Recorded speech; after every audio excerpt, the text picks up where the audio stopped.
आज की कविता कन्यादान कक्षा 10 के लिए। कवि ऋतुराज। ऋतुराज का जन्म 1940 में भरतपुर राजस्थान में हुआ था। इन्होंने अंग्रेजी साहित्य में एमए किया और 40 वर्षों तक अंग्रेजी अध्यापन से जुड़े रहे। ऋतुराज जी ने अब तक 8 काव्य संग्रह लिखे हैं। अध्यापन कार्य इन्होंने अंग्रेजी में किया पर रचना कार्य हिंदी में किया। कन्यादान कविता बहुत ही छोटी सी कविता है जो भावों पर आधारित है। माँ और बेटी के गहरे प्रेम, अथाह और घनिष्ठ स्नेह का चित्रण है। इस कविता में खड़ी बोली का प्रयोग हुआ है, तत्सम शब्दावली है, भावना प्रधान है, करुण भाव है और एक माँ के मन की पीड़ा का स्वाभाविक चित्रण है। इस कविता में माँ अपने अनुभव और दुनियादारी के ज्ञान के आधार पर कन्यादान के समय अपनी बेटी को शिक्षाएं और सुझाव दे रही हैं। भाव इस प्रकार है, कितना प्रामाणिक था उसका दुख लड़की को दान में देते वक्त, जैसे वही उसकी अंतिम पूंजी हो। कन्यादान एक वैवाहिक संस्कार है और कन्या का दान न होकर के माता पिता अपनी बेटी को शिक्षित और संस्कारित करके वर के संरक्षण में देते हैं। ये विवाह है, ये एक पवित्र संस्कार है और इसके बाद पिता के संरक्षण से वर के संरक्षण में पुत्री चली जाती है। इसी समय एक माँ को ऐसा लगता है जैसे जीवन भर की कमाई, जीवन भर का धन जो संचित किया था वो पूंजी उससे दूर जा रही है और माँ के हृदय में एक पीड़ा, एक दुख उभर आता है। वह दुख प्रामाणिक है, वास्तविक है, सच्चा है। कितना प्रामाणिक था उसका दुख लड़की को दान में देते वक्त, जैसे वही उसकी अंतिम पूंजी हो, कि जैसे कि लड़की ही उसके जीवन की अंतिम पूंजी हो। इस प्रकार से माँ का एक प्रामाणिक वास्तविक दुख जो है प्रकट हो रहा है।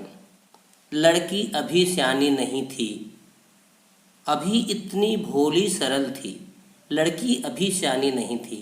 माँ के भाव हैं, माँ कह रही हैं कि लड़की अभी ज़्यादा समझदार नहीं थी, वह ज़्यादा चतुर नहीं है, वह दुनियादारी को नहीं जानती है।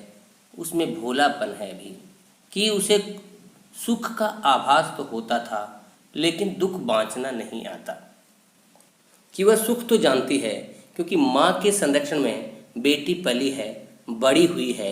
माँ ने उसके जीवन में कभी दुखों को आने नहीं दिया।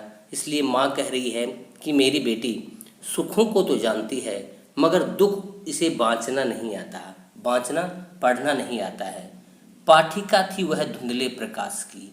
धुंधले प्रकाश की पाठिका होने का मतलब है कि धुंधले प्रकाश में जिसे पढ़ते हैं तो हम तुक्कों से ही पढ़ते हैं क्योंकि स्पष्ट दिखाई नहीं देता है। प्रकाश का मतलब ज्ञान भी है।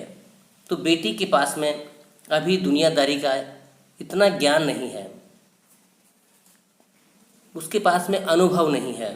इसलिए अनुभवहीनता के कारण से धुंधले प्रकाश की पाठिका कह रहे हैं और तुक्कों और लयबद्ध पंक्तियों को पढ़ने वाली पाठिका कह रहे हैं।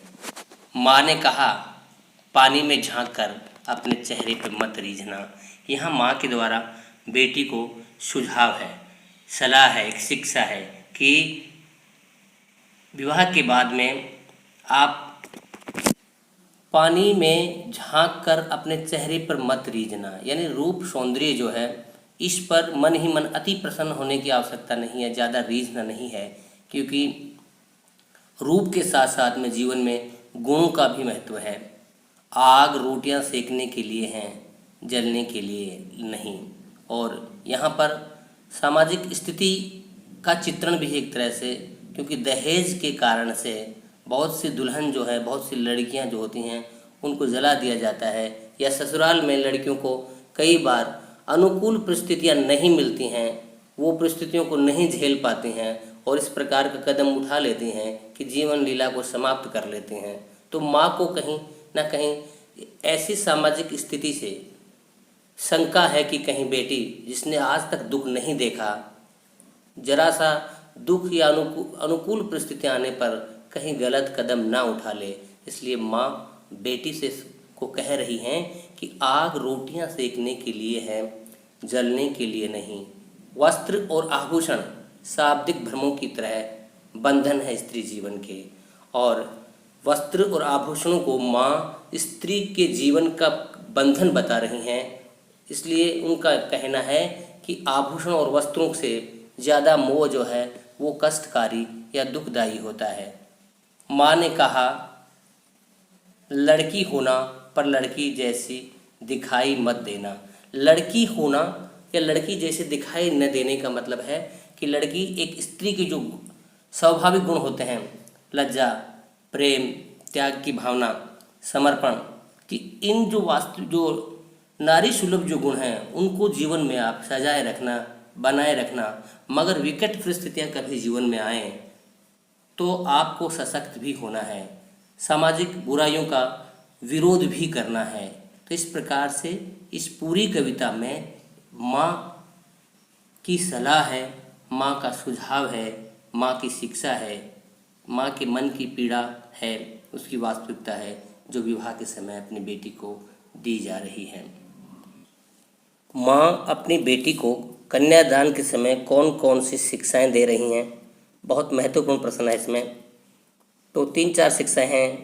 पहली है, वो अपनी बेटी से कहती हैं कि सुंदरता और कोमलता पर ज़्यादा मोहित नहीं होना, आग रोटियां सेकने के लिए हैं, जलने के लिए नहीं। वस्त्र और आभूषणों को उन्होंने भ्रम बताया है, वस्त्र और आभूषणों को जीवन का भ्रम बताया है। लड़की होना पर लड़की जैसे दिखाई न देना, इस प्रकार की सलाह दी है। बेटी अभी सयानी नहीं है, माँ ने ऐसा क्यों कहा? इस पंक्ति में माँ की एक चिंता है। माँ का मानना है कि बेटी को अभी दुनियादारी की समझ नहीं है, उनकी बेटी अभी